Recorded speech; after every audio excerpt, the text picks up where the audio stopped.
What's good, guys? Welcome back to the last minute full card predictions where we go over each and every single one of these fights, starting with the early prelims, ending with the main event.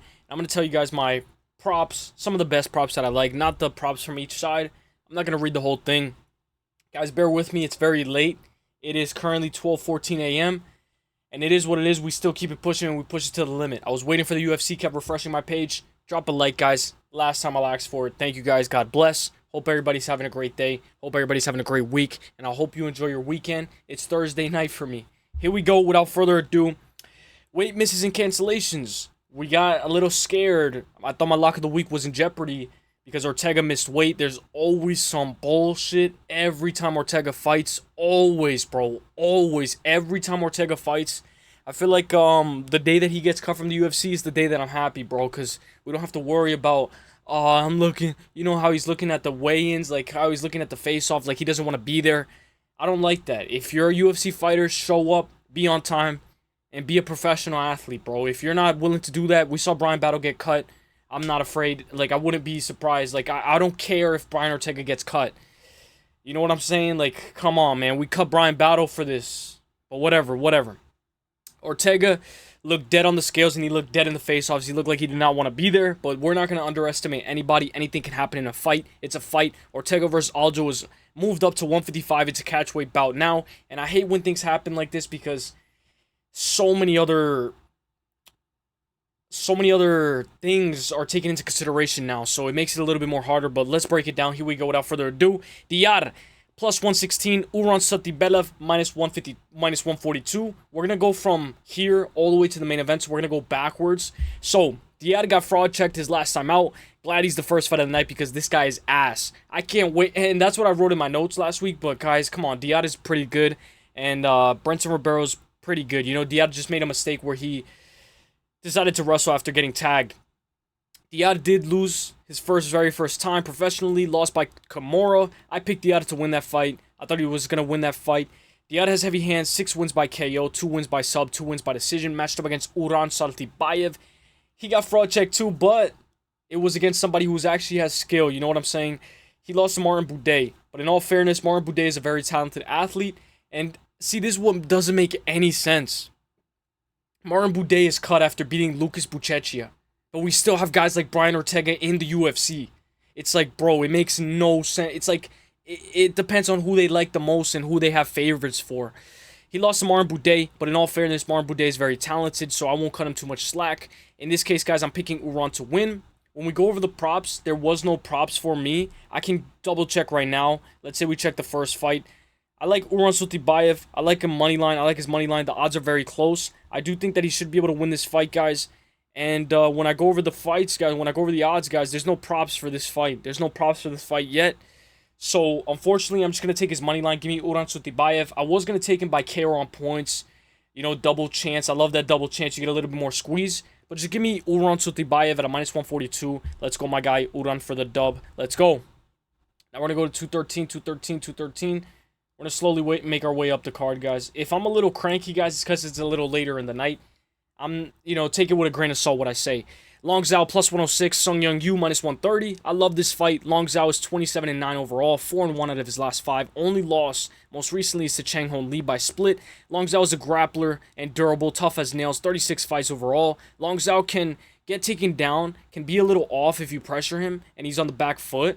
But his wrestling is why he can consistently get it done. He just finished Kwang Lee by KO. Great kicks as well. Matched up against Sung Young Yu.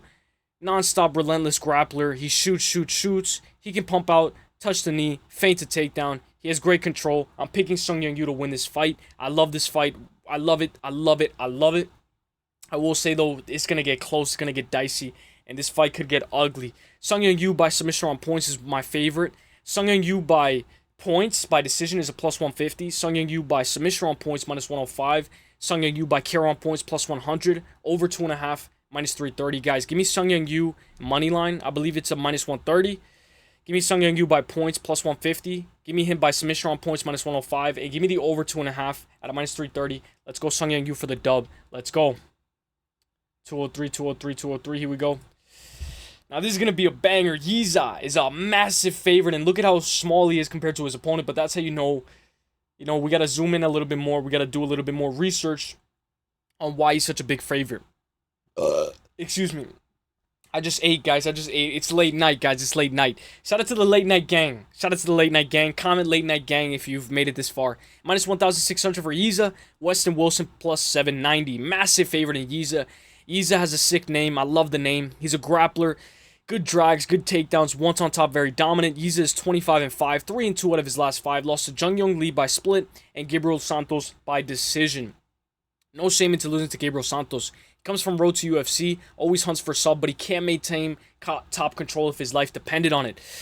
He averages 4 takedowns per fight. You guys know the more takedowns that you average per fight, the more, the less control you have on top, the less, ability you have to control your opponent. Against Gabriel Santos, he looked so bad in the striking, but he was tough. Matched up against Westin Wilson. Westin Wilson is 17-9 overall, 36 years old. Most recent losses are to Joe Anderson Brito by KO, Gene Silva KO'd him. His karate style striker. He's a bit too timid, gets tagged. 6'1" at featherweight, very tall. But I don't care how tall you are, guys. I mean, I will mention the height in the Loner Kavanagh Charles Johnson because Loner Kavanagh looks small. Guys, Yizha by sub minus 160. Yizha by KO or sub minus 500. Over 1.5 plus 128. Under 1.5 minus 164. Yizha by submission on points minus 260. Guys, in this case, I know it's a minus 1,600. But I do think he can win this fight. Give me Yizha by sub minus 160. Give me the under 1.5 minus 164. Give me Yizha by submission on points minus 260. And give me Yizha by KO or sub minus 500. Let's go Yizha for the dub. I think he should be able to win this fight. Let's go. No pick flips yet. Michel Pereira is taking on Kyle Daukaus. Kyle Daukaus, welcome back. Michel Pereira minus 280. Kyle Daukaus plus 220. Michel is on a 2-fight losing skid, losing to Anthony Hernandez and Abus Magomedov. When you look in zoom, when we get a magnifying glass and we zoom in, guys, there's no shame into losing to any of those guys. At the time, it was devastating to see him lose. But, guys, we know that middleweight is a shark tank. Michel has 44 professional fights at 31 years old. He does have gas tank issues, and he's a better hammer than he is a nail. Which is going to be a phrase that I'm going to use more often. Hammer and nail. I like that. I like that phrase. Against Abus, he had nothing for him, and they both look so gassed. Matched up against one of the Daukaus brothers, Kyle Daukaus. I like Kyle Daukaus. He's the better brother out of the Daukaus brothers. They were both in the UFC at one point, background of being police officers as well. Daukaus was cut from the UFC after losing to Roman Dolidze by KO and Eric Anders by KO. After the cut, he went on a 4-fight win streak, even grappling Eric Anders in a grappling match. So credit to Kyle Daukaus for making his way back. And I'm glad you're here, bro. Win or lose, bro, you still got a couple more fights in the UFC. Let's hope. Let's go over the props. I like Michel by KO plus 160. Michel by KO or sub plus 115. Michel by KO on points minus 210. Fight doesn't go the distance. No at a minus 158. But if Michel gets tired, it's probably going to go the distance. Over 2.5 minus 102. Under 2.5 minus 122. Hang on, guys. I just accidentally... Over 2.5 minus 122. Over 2.5 minus 102. Under 2.5 minus 122. Guys, give me Michel by KO plus 160. Give me Michel by KO on points minus 210. Give me Michel by KO or sub plus 115. Give me that this fight doesn't go the distance minus 158. And give me the over 2.5 at a minus 102. I love the over 2.5. I feel like if Michel gasses, guys, we still have that over 2.5. Let's go. Now, I was scared, bro. We're going to talk about the Aljo fight, but I was scared that I was going to have to come up with a new lock of the week.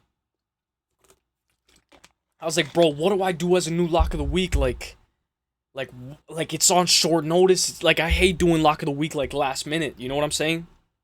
Rongzhu versus Austin Hubbard.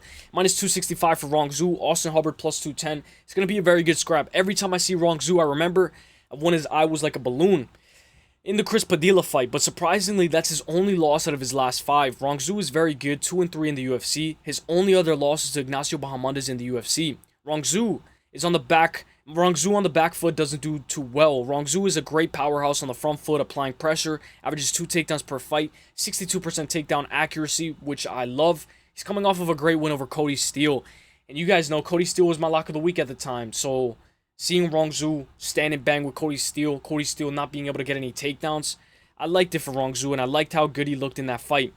Matched up against Austin Hubbard. Hubbard is very well-rounded. Great get-up game. Hubbard is 16-9 overall, 2-3 of his last 5, losing to Kurt Holloway and Alexander Hernandez by split. Most recently lost to Marco Medeiros. Hubbard has good grappling. Let's go over the props. I like Rongzhu by points, minus 105. I think Hubbard's going to be tough with the grappling. Maybe he takes down Rongzhu. Rongzhu can get right back up. Maybe Rongzhu takes down Austin Hubbard. Rongzhu by KO, plus 460. It's worth the sprinkle. Rongzhu by KO on points, minus 210. Rongzhu by submission on points, minus 145. If you think he's going to win by decision, you can sprinkle it. Over 2.5, minus 280. Guys, give me Rongzhu money line, parlay piece, minus 265.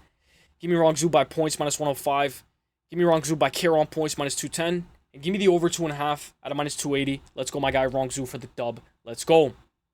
Now, guys, oh my gosh. This guy looks so small, bro. So small. But height is not everything.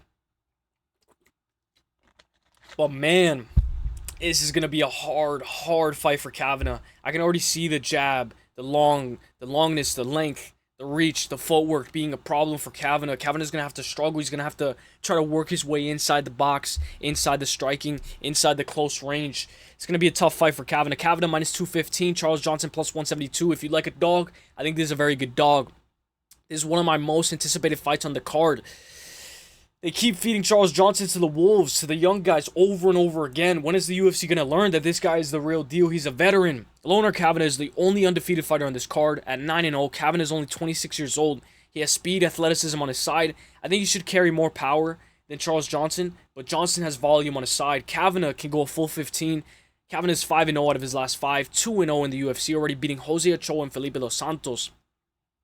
Beating both of them by decision. Against Felipe Dos Santos, he got cracked and he started grappling. He showed that he can have the grappling department as well if needed in his back pocket. Matched up against Charles Johnson, the vet. Johnson is a front-forward, heavy pressure, high-volume, high-output striker. He has great scrambles, great reversals. Johnson is 4-1 out of his last 5, coming off of that loss to Ramazan Temirov. But we know Temirov just popped. I don't care what anybody says.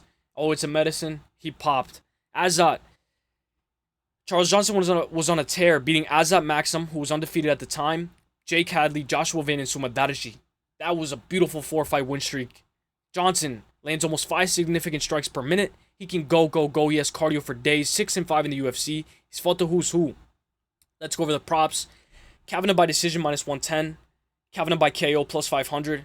Kavanagh by sub or points, minus 130. Kavanagh by KO on points, minus 200. And the over 2.5, minus 380. In my 6 best bets, I was going to put the bonus as the over 2.5. But the over 2.5 is basically a minus 400. There's no value. Excuse me, guys. I usually mute my mic, but it's late. Shout out to the late night crew. Give me Kavanagh moneyline, minus 215. If you want a prop for Charles Johnson, I like Charles Johnson by decision. I don't know what it's at right now. I'll tell you right now. Charles Johnson by decision. Let's see. Method of victory. Johnson by points, plus 280. That's worth the sprinkle, guys. I do think that Johnson could definitely win a round as well. The plus 3.5. I don't play with point spreads, but it's worth it. Give me Kavanagh by decision, minus 110. Give me Kavanagh by KO on points, minus 200. And give me the over 2.5 at a minus 380. Let's go Kavanagh for the dub. Let's go. Minus 118. Maheshate Hazer versus Gage Young. Plus 110 for Maheshate Hazer. Gage Young, minus 134. Earlier, I was on Maheshate. I think I might pick flip here, guys. Maheshate is crazy, wild, fun striker. This guy loves a firefight, a kickboxing match as well. Maheshate Hazer is only 25 years old, 10-4 overall, 2-3 out of his last 5, losing to Rafa Garcia and Borjas KO'd him, and lost to Nicholas Mota most recently. Maheshate has a win over Steve Garcia and Gabriel Benitez. He has good striking, good kicks, and good intercepting elbows. Great elbow to intercept. If you pressure Maheshate, he doesn't do best on his back foot. And he could be super open to a takedown, and that's going to be very important here. He got dropped twice by Mota, and he still survived to the last bell. Gage Young is 9-3 overall. His 2 most recent losses are to Quillen Salkid by decision, which is not a bad loss at all, and most recently Evan Elder. Gage Young is 0-1 in the UFC. He can shoot. Busy, well-rounded. He lost his debut on short notice to Evan Elder. I believe Evan Elder and him were teammates.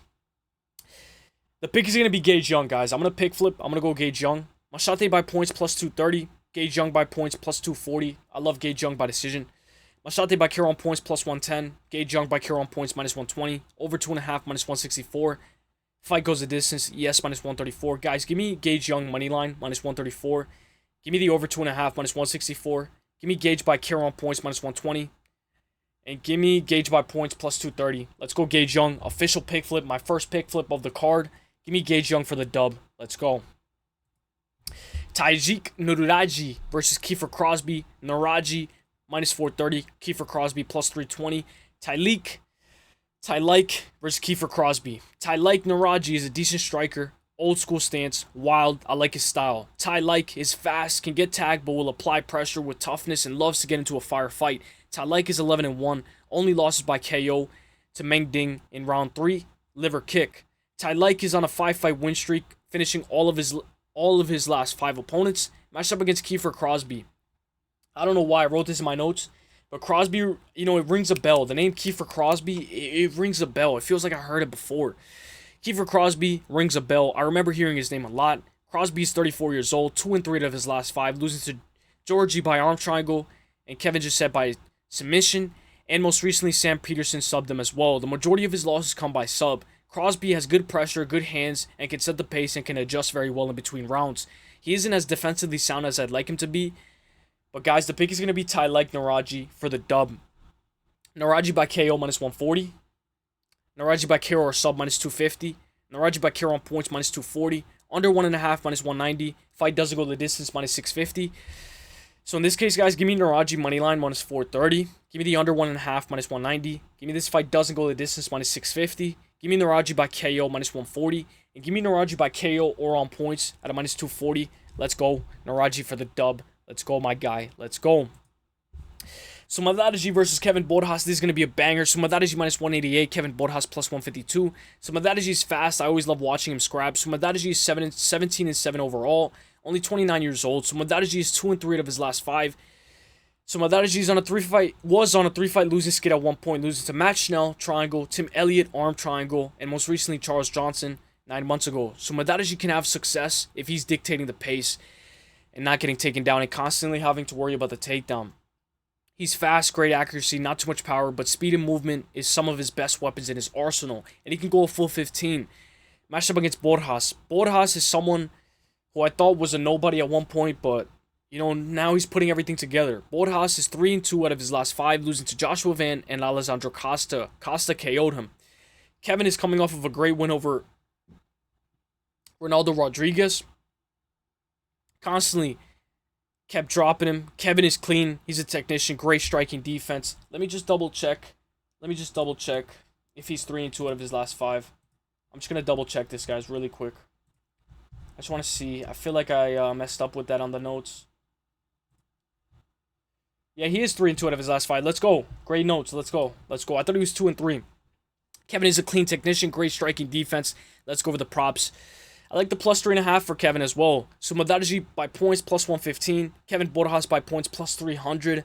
Kevin by KO or sub plus 470. Kevin by KO on points plus 160. Over 2.5 minus 260. You guys know in the 6 best bets, the bonus is the over 2.5. Give me the over 2.5 minus 260. Give me Borjas by points plus 300. Give me Borjas by KO on points plus 160. And give me Kevin Borjas money line plus 152. I'm going Borjas for the dub. Let's go Borjas. Let's go. Now, this is one of my favorite fights on the card, guys. Waldo Cortes-Acosta versus Sergei Nope, not Spivak. I caught myself. It's late at night. Sergei Pavlovich minus 250. Waldo Cortes-Acosta plus 198. This is a banger scrap. I'm glad this fight remained on the card. Sergei is someone who I once thought was going to give Aspinall a tough competition. But little did I know he had absolutely nothing for Aspinall. Sergei is 19-3. He lost his UFC debut in 2017 against Alistair Overeem. He constantly kept getting grapple fucked in that fight. And then he went on a 6-fight win streak, finishing everybody. And then losing to Tom Aspinall and then Alexander Volkov. Most recently, I feel like he had one of the most lackluster performances against Jairzinho Rozenstruik, but he has the wrestling, he has a new wrinkle in his game. He can throw bombs, has a solid chin. I believe he even tagged Aspinall at one moment. Matched up against Waldo, Salsa Boy Cortes. Waldo, former baseball player beast Cortes, lands almost 6 significant strikes per minute. His only loss is to Marcos Rodrigo de Lima, who I believe was suspended for testing positively most recently. He then went on a 5-fight win streak, beating Lucas Bresky, Andre Arlovsky, who he was dancing on, Robelis of Spain, and most recently, his most impressive wins yet, Ryan Spann and Sergei Spivak. Waldo has great footwork, and he's going to have to be on point for this fight. A great ability to avoid getting tagged, very athletic, and he can pick apart, Sergei Spivak from the outside. Waldo has great leg kicks overall, 6'4". They are both 33 years old. I expect Waldo to keep the leg kicks going and not get hit. Let's go over the props. Sergei by KO plus 105. Come on, it's worth it. Put it on your parlay, whatever. Sergei by points plus 330. Waldo by points plus 500. Waldo Cortes-Acosta by KO on points minus 230. Sergei by KO on points minus 230. Let me double check that. I think it's plus 230. Excuse me. Plus 230. Double chance. Waldo Cortes-Acosta by KO on points plus 210 now. Sergei Pavlovich by KO on points minus 230. Over 1.5 minus 152. Give me Waldo Cortes-Acosta money line plus 198. I'm picking Costa to get the dub. Give me the over 1.5 minus 152. Give me Costa by decision plus 500. And give me Costa by KO on points. I think it's a plus 210. Let's go Costa. Waldo Cortes-Acosta. Salsa boy to get the job done. Let's go. 34. Now this is what I hate. I hate it when like a guy like shows up like you know, like they don't care if they win or lose, like with that face that like, oh, you know, I'm putting up the excuse that my weight cut was too bad, that's why I'm gonna lose. You know, a guy like Brian Ortega is a guy who's already gonna make excuses, but win or lose, I'm happy that Ortega showed up and that this fight is still on. Plus 280 for Brian Ortega. Aljamain Sterling minus 370. Co-main event of the evening. Brian Ortega is a very good grappler / submission specialist. He's famous for his war with Alexander Volkanovski and close sub attempts. Ortega is 2-3 of his last 5, 16-4 overall. Last 3 most recent losses are Alexander Volkanovski, Yair, and Diego Lopez. He has a 26% takedown accuracy, but Ortega has a chin made out of granite. He does get tagged. He does get hit. I don't know why. I feel like Ortega's on the tail end of his career. Like, he's the younger fighter, and I still feel like Ortega is not a professional. He's not on point. He doesn't care about the fight game. But this is just me looking from the outside in. Ortega should have went up to lightweight. Ortega's durable. You know, I wrote this in my notes that Ortega should have went up to lightweight. And look at this guy. He missed weight. I don't like it when people miss weight. Aljo is 36 years old, landing almost 5 significant strikes per minute. He has great shot selection, great scrambles. He's a great wrestler and has wrestled since he was a kid.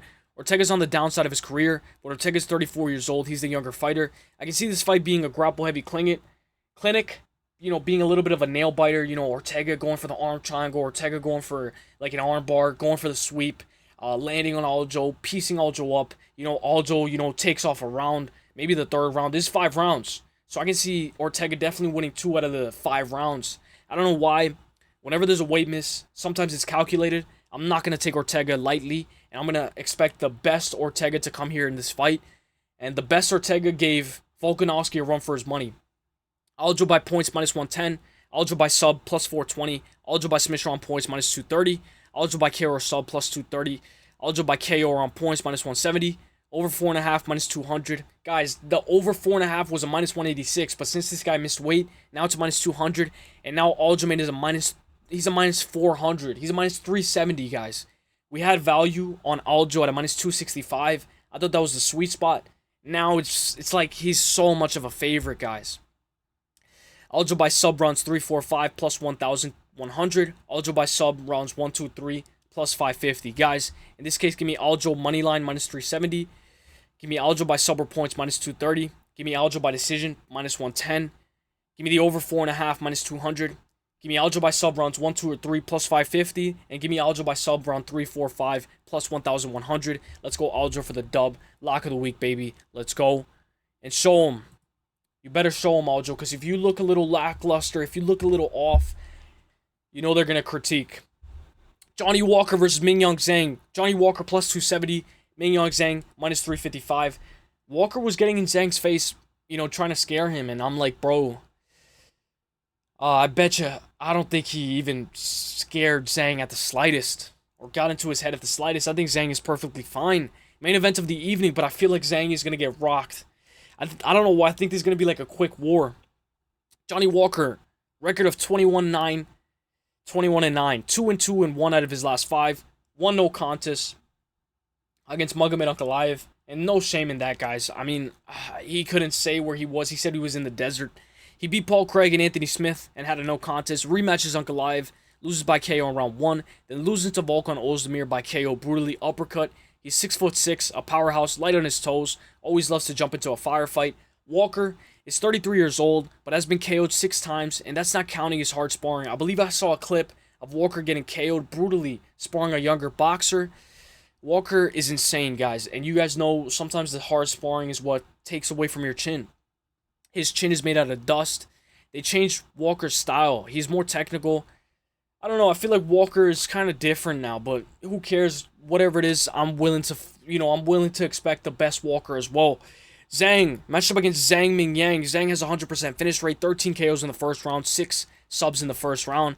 He has never won a fight that has touched the second round, which is crazy. He has lost once by decision, lost twice by sub, and has been KO'd 3 times. He's on a 12-fight win streak, finishing everyone inside the distance. Zhang has wrestling as well. He can control, have success in the grappling, and I don't want to rule out a submission, just in case he hurts Johnny Walker and goes for a sub. Zhang KO'd Tuco Daukaus, KO'd Brenton Ribeiro, Ozzy Diaz, and most recently Anthony Smith. Zhang is here to get the job done. I like Zhang by KO round 1. Let's go over the props. Zhang by KO minus 240. Let's go over the props. So, give me Zhang moneyline, minus 355. Give me Zhang by KO minus 240. Zhang by KO or submission, minus 310. Just in case. Fight doesn't go the distance, minus 1,600. Over 1.5 plus 215. Under 1.5 minus 290. Zhang by KO rounds 1, 2, 3, minus 220. Zhang by KO round 1, minus 110. Give me Zhang by KO round 1, minus 110. Zhang by KO rounds 1, 2, 3, minus 220. Under 1.5, minus 290. Zhang by KO or sub, minus 310. And give me Zhang by KO at a minus 240. I'm going to go by first round knockout. Maybe it's second, maybe it's third. We got the prop by Zhang by KO rounds 1, 2, or 3 just in case. Let me know if you guys like this video, guys. It's late at night. Let me know what you guys think, guys. I hope you guys like this. We had one pick flip. We went with Gage Young over Maheshate Hazer. I hope you guys enjoyed this one, guys. I'll see you guys in the next one. God bless. Peace. The best is blessed. Have a great weekend. And stay up, bro, because it's hard for me to stay up right now, I gotta get some coffee. Peace. Hey.